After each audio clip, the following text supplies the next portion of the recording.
So good morning guys. Good morning. Welcome to our YouTube channel. So ngayon kami ay narito na sa aming destinasyon sa Zamboanga del Sur. Nabot kami ng 5 araw na biyahe dahil supposedly dapat 3 araw lang. Kaya lang na stranded kami sa port or pantalan ng Sorsogon papuntang Samar at Liloan Leyte papuntang Cagayan. So yun, isang araw, so 2 araw kaming na-delay ng biyahe namin. So kailangan marami kayong pasensya na dala at may baong kayong pera kasi ang laki rin ng nanggastos namin sa gas, sa pagkain, and meron din kaming inistayan na lodging in nung nakarating kami ng Ellen ng Samar dahil gabi na, so kailangan namin magpahinga dahil wala kaming pahinga sa biyahe namin nung pagdating namin ng Sorsogon dahil wala ngang ang daming pasahero, ang daming sasakyan na gustong sumakay, mga truck, mga van, kotse, ang daming gustong tumawid. So napakarami, nag-antay kami ng isang araw talaga para makapagbiyahe kami. So yun, ililista ko yung kung magkano yung mga nagastos namin sa biyahe namin. So again, kailangan marami kayong dalang pasensya. And magbaong kayo ng pagkain as much as possible, lalo tubig. At yun nga, nung dumating din kami ng Liloan Leyte, so walang kuryente doon dahil sa bagyo. Apektado nga ang Liloan ng bagyo, so wala pa rin silang kuryente doon. So kailangan full bath ka rin. And ganun din, dapat marami ka dalang pasensya pagdating mo doon kasi walang tulugan doon dahil mag-aantay ka makasakay, makakuha ng ticket. So yun lang guys. Ito sabi ko nga, first time namin na mag-land trip at experience din namin to. So sinubukan namin, ewan namin kung pagpabalik ng Maynila. So good luck na lang din ulit pagpabalik ng Maynila. So thank you again guys. Panoorin nyo na lang yung video ng biyahe namin. Morning! Hello guys, so ngayon January 9, 2022, 3:30 ng umaga. So kami ngayon ay pabiyahe ng Sorsogon. Kami ay ang way namin is Sorsogon. So ang destination namin ay Zamboanga del Sur. So samahan nyo kami sa aming biyahe ngayon. Kami ngayon ay nasa Cavite, Dasmariñas, Cavite.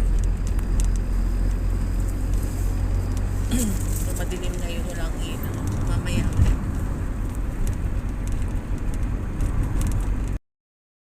Hello guys, good morning. So ngayon ay 6 o'clock na.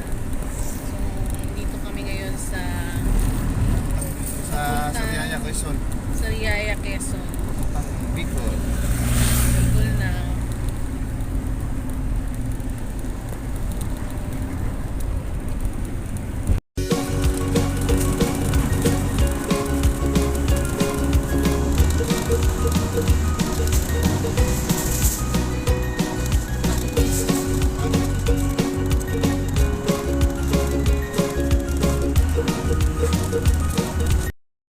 Good morning guys, nandito kami ngayon sa Bicol na. So ito yung diversion. Victor.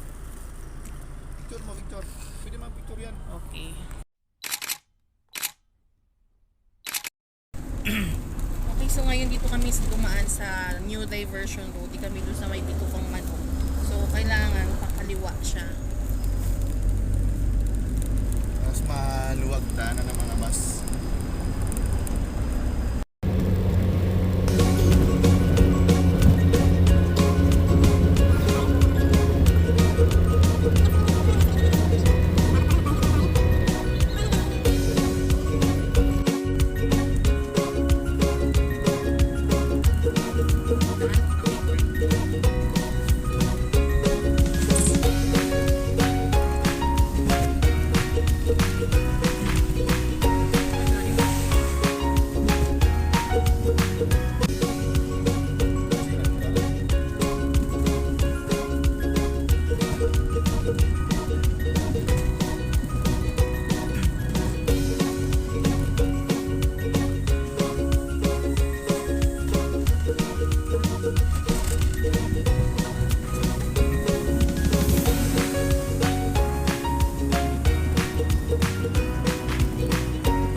mag-aalas 7 na. So kami ngayon ay nag-enter na ng Atimonan.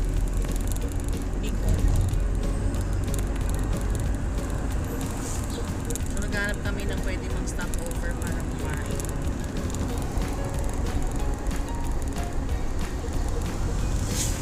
Kumusta kaya si Erika sa likod? Okay, kaway naman dyan. May Jollibee pala rito sa ano, living to lugar. Tinan mo, man. Tinan mo. Man, may Jollibee pala rito, mama. Ayun siya dito.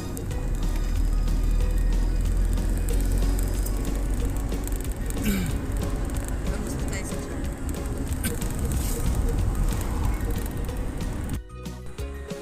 Good morning guys. So dito kami ngayon sa 7-Eleven na Timunan para mag-almusal muna. So kasama namin si Ace at si Erica. Yan, kamay-kamay naman dyan. Oy, Erika. Guys, Ace, uy. Kay, kaway-kaway dyan.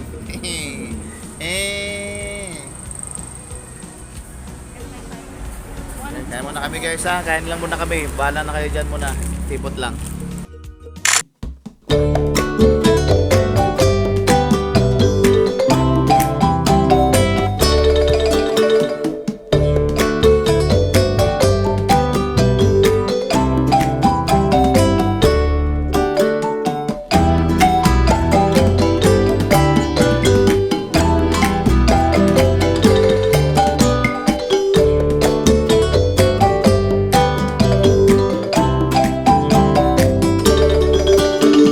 biyahe na may kasama ko.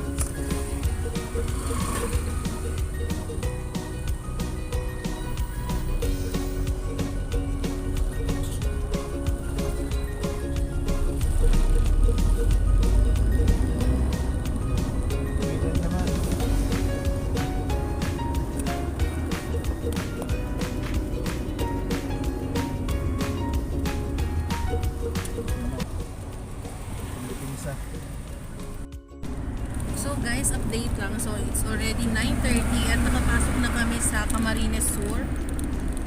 So after ilang oras, 9:30 na. Nakapasok na kami ng Camarines Sur. Yan.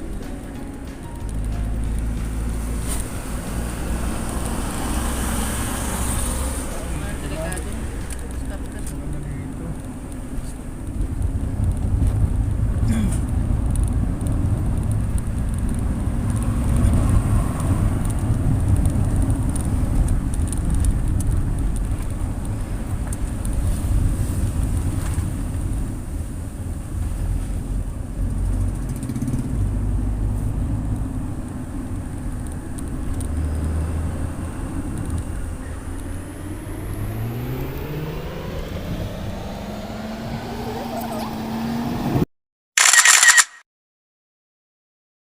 Right daw. Dito. Matnog dito nga. Turn right dito. Naka-video yan. So guys, dito na tayo sa hindi, wala pa. Mag-entry pa tayo. 342 kilometers to Matnog.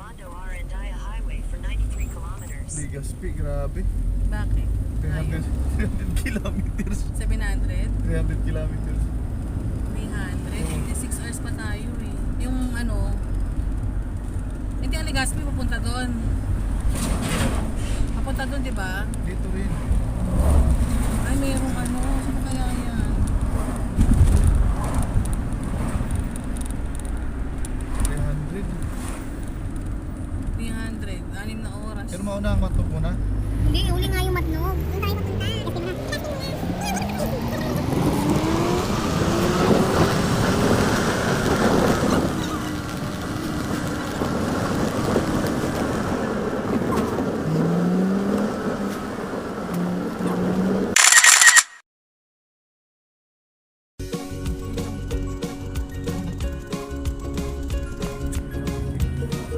So guys, I check 30. Dito na kami sa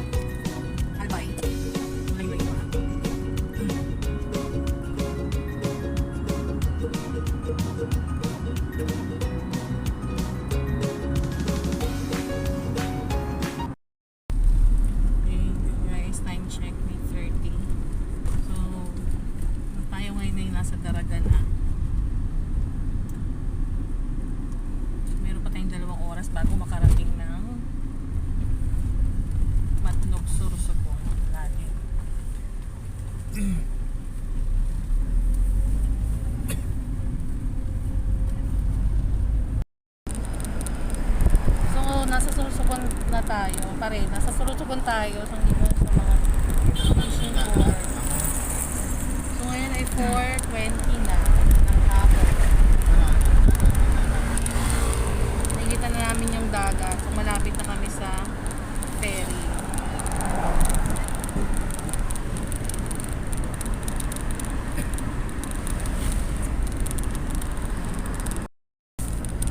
Okay guys, time check, it's 4:40. Andito na kami ngayon sa proper ng Matnog. So 1 hour na lang, nandun na kami sa ferry. So pagdating doon, check natin kung anong available na barge ang magbiyahe. So far, nakagastos na tayo ng 4,000 full tank mula Dasmariñas, Cavite. Plus 20 liters na meron pa kaming pinagda. Donate kay ano, Major Balisi. Thank you Sir Balise sa free na gas.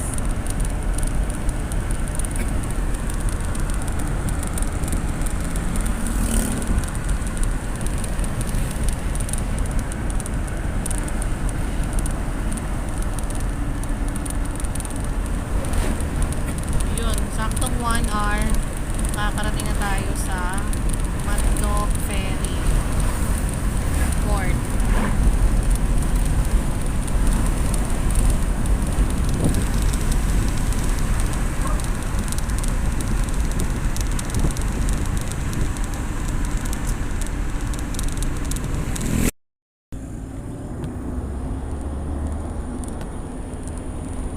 Minutes na lang, malapit na tayo. Oras natin 5:40 na.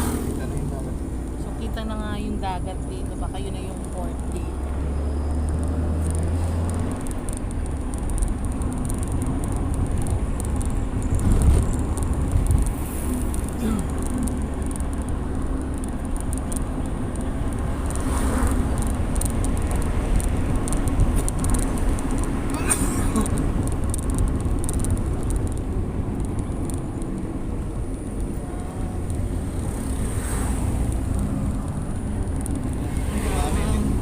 Limuto pa sa kasi mami na ganito.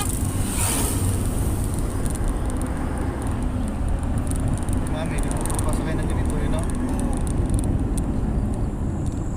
Bilis ko masyado.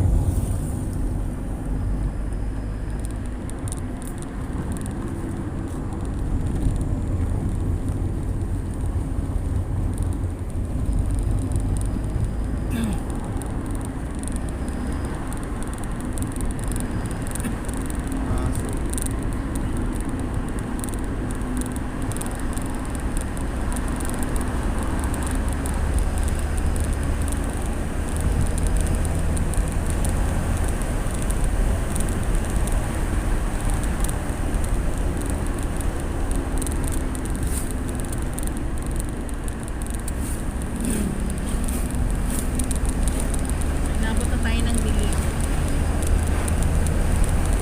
So sana makarating pa tayo ng maaga. May 19 minutes pa, malapit ang mag-traffic ayon sa Waze.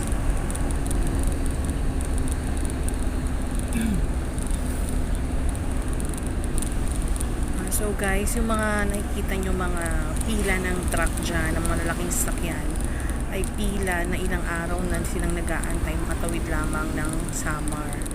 So marami yan, marami sila dyan na nag-aantay ilang araw na meron dyan mga 5 araw na nag-aantay, nakapila. Pero hindi ko na nabituhan yung mga maliliit na sasakyan, mga van, kotse na nakapila rin kasi nasa kabilang side sila. So hindi ko na nabidyohan yun. Na sila rin ilang araw na rin nag-aantay doon. So nag-antay kami na isang buong araw, nakasakay lamang sa tawid ng dagat papunta ng Samar. So sa next video papakita ko sa inyo yung pagtawid namin at pagsakay ng ferry. Thank you guys for watching.